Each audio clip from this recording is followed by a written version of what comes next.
Hi, this is Tamara Kelly, and in this video, I'm going to be demonstrating how to crochet part 2 of the Sideways Sampler Shawl, which is a free pattern you'll find on mooglyblog.com. Again, please go to the link in the description or simply go to your favorite search engine and type in Moogly Sideways Sampler Shawl, and the pattern should pop right up. This pattern and its tutorials are being presented in 4 parts. This is number 2. You'll find part 1 already on my channel. To make this shawl, I used a USH 5mm crochet hook. This one is by Furls, and the yarn I used in the original is Concept by Katia 4-ply Symmetric Socks and More Illusion, approximately 620 yards. In addition to the hook and yarn, you'll want to have some stitch markers handy to make this pattern. We've already covered rows 1 through 35 in part 1, so we're going to jump in with row 36 in part 2. So in part 1, we started at the beginning end and worked our way up to about right here. So now in part 2, we'll pick up right here and work our way up to about here where I've put this second stitch marker. So in this section, we finish up this shell stitch pattern that we were making right here. We'll have some of those standard double crochet rows. I think you've got the hang of those now. And then we've got one more stitch pattern and some more of those double crochet rows to finish up part 2. We're getting wider, so there's a lot more stitches in this section in the rows. So we don't have as many rows, but just as many stitches because the rows themselves are getting longer. So let's go ahead and get started with part 2. So here's where we left off at the end of row 35. So as you reinsert your hook to begin row 36, make sure that it's in the loop the right way with the part that moves in front. Then we're ready to turn and make row 36. We start with a chain of 1, and then single crochet in the first stitch. So I'm going to go ahead and put a stitch marker right in that first stitch. You'll notice I left that stitch marker in the center corner when we left off as well. We want to make sure to always keep that in the corner as long as we're doing our increases. So after we've made our first single crochet, we begin the repeat for the first half here of this row, row 36. We're going to chain 2, 1, 2, then we skip 2 stitches, 1 and 2. Notice right away that brings us to that chain 1 space, and we're going to single crochet in the chain 1 space. So if you came straight here from the previous tutorial, you probably remember that's what we were doing here in this section. We chain 2 again, and then single crochet between those stitches, sort of in between those shell stitches that we were doing in the previous row, the wide V's. So remember our stitch pattern from before. Chain 2, single crochet in that chain 1 space, chain 2, single crochet between that wide V and that wide V, and continue just like that across, and I'll join you again as we get closer to that center corner. So we continued in that same pattern until we come right here. You can see we've got, these are the big V's that we're calling in the pattern. We've got our big V worked into that center space of the previous row. We're going to chain 2, skip over the first half of it here, and in that marked corner, we're going to work a single crochet, chain 1, place marker. So we're going to move that stitch marker right on up around that chain 1, and then single crochet again in that chain 1 space. And then we're going to continue working in that same pattern back down to the end. So we can see we need to chain 2, and then we can single crochet between those big V's.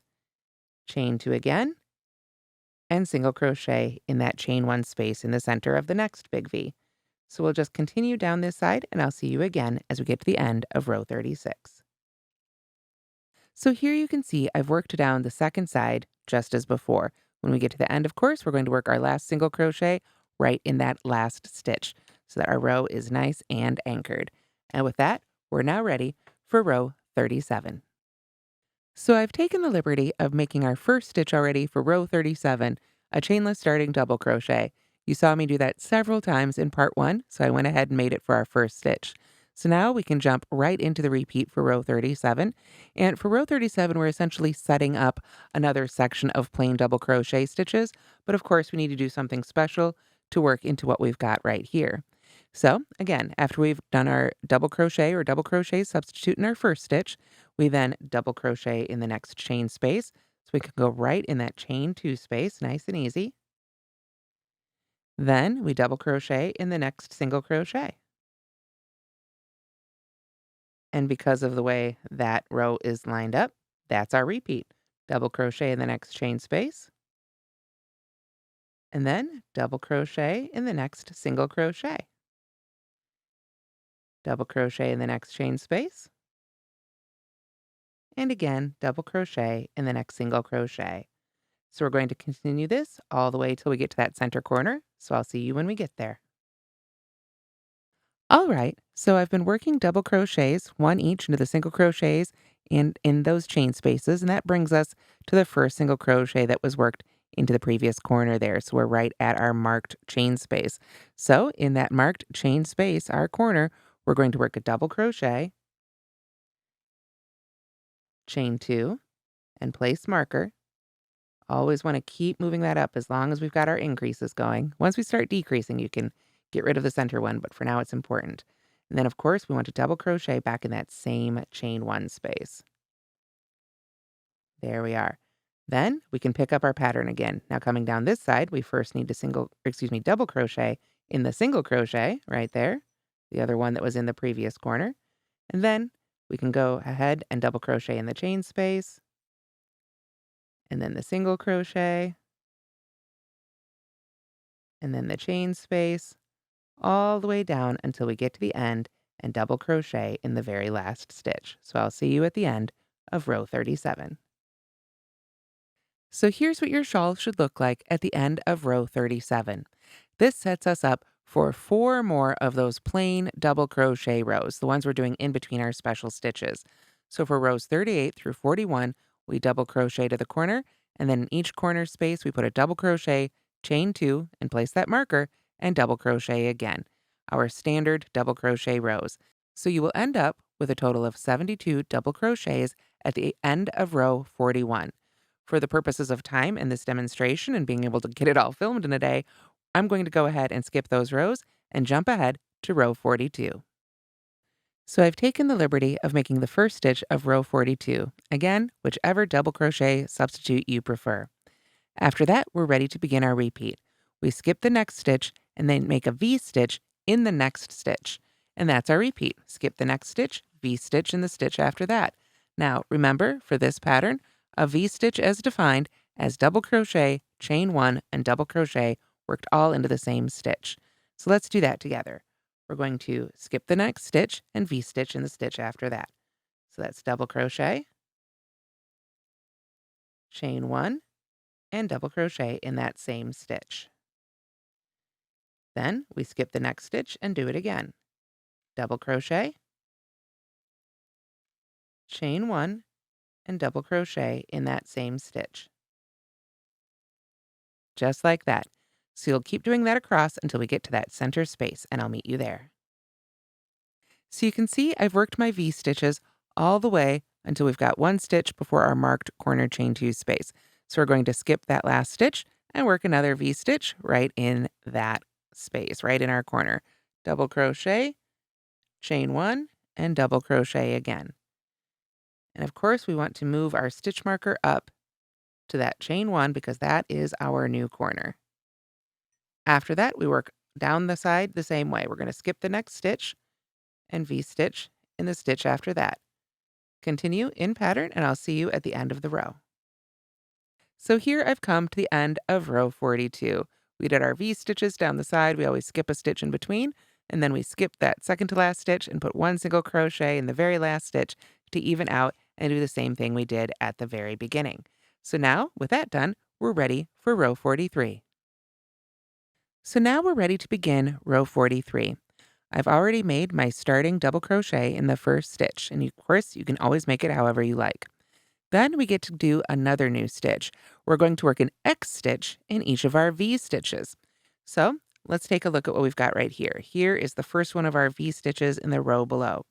We're going to work a double crochet into the second of those double crochets. So we're going to skip the first double crochet, skip the chain 1 space, and work a double crochet into the second double crochet of that V below.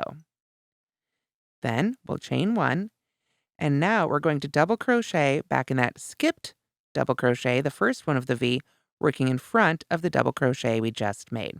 So that means we're going to yarn over, and we want to sort of pull our work apart. Give yourself a little bit of room here and put your hook right in the top of that first double crochet, the one you skipped. Now, what I like to do is sort of use my hook to grab the top of that stitch and pull it forward while I peel that first double crochet we made back out of the way. Then I've got a clear path to make my double crochet. Don't worry, I'm going to show you that a few more times. All right. Once we've made one, we skip over to the next V. Come over here and look at the next V stitch. Once again, we skip the first half and that chain one. We want to go to the second leg of the V below and put a double crochet right in the top of that stitch. Then we chain one. And now we want to double crochet in that double crochet that we just skipped. So we're going to insert our hook in the top of that V stitch. And you can see here, it would be very easy to enclose that first double crochet that we made in this X, but we don't want to do that. So we're just going to use our hook to pull the top of that stitch forward a little bit and give ourselves a clear path to just make that double crochet. Let's do it again. We come to the next V stitch, we double crochet in the far leg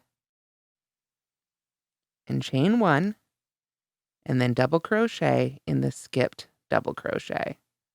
Just peel that first double crochet of the X back out of the way. And then you can finish the stitch just like so. This can take a little bit of practice, but you get this really neat X on top of each one of your V's. So continue to work across, and I'll meet you back at that center corner. So you can see here, I've worked an X stitch in each one of my V stitches, which brings us to that V stitch that we had in the corner of our previous row. So we're going to go ahead and we're going to treat this one like a corner rather than like a V stitch. We're going to work 2 double crochets, followed by a chain 2, place marker, and then 2 double crochets in this chain space for this one, in this corner. So there's our first 2 double crochets. I'll chain 2, move that stitch marker right on up to our new chain 2 space there. There we go. And then 2 more double crochets in that same chain 1 space. With that, we can skip over that double crochet, the second half of that V-stitch, and pay attention to the V-stitches down along this side, and work, of course, an X stitch into the top of each one of these V's down along the side until we get to the end. So I'll meet you there. So you can see I put an X stitch on top of each of those V-stitches, which brings us right to that last stitch, and we finish up row 43 with a double crochet in the very last stitch. And now we're ready for row 44. To begin row 44, we work another double crochet substitute in that first stitch, whichever one you like, and then our repeat that takes us to the corner is going to be working a V-stitch in the chain 1 space of each of those X stitches. So let's look at what that looks like. I'm going to find that first X stitch right here in the row below, and you can kind of pull it apart if you need to find that chain 1 space in between the double crochets. But we're going to go right in there and make a V-stitch. Remember, that's double crochet, chain 1, and double crochet. Then we jump right on over to that next X stitch and find the chain 1 space in between the double crochets and put a V-stitch right there. And that will take us right about up to that corner. So I'll see you after we put a V-stitch in each of those X stitches of our first half of the row. So you can see here, I've put a V-stitch in each of those X's, and that's brought us to what we have happening here in the center. So what we're going to do is you can see here we have 2 more double crochets before our corner, and we want to put a V-stitch right between these 2 double crochets. So that's double crochet, chain 1, and double crochet again, right between those posts right there. Then we're going to skip the next stitch, and we're going to work a double crochet,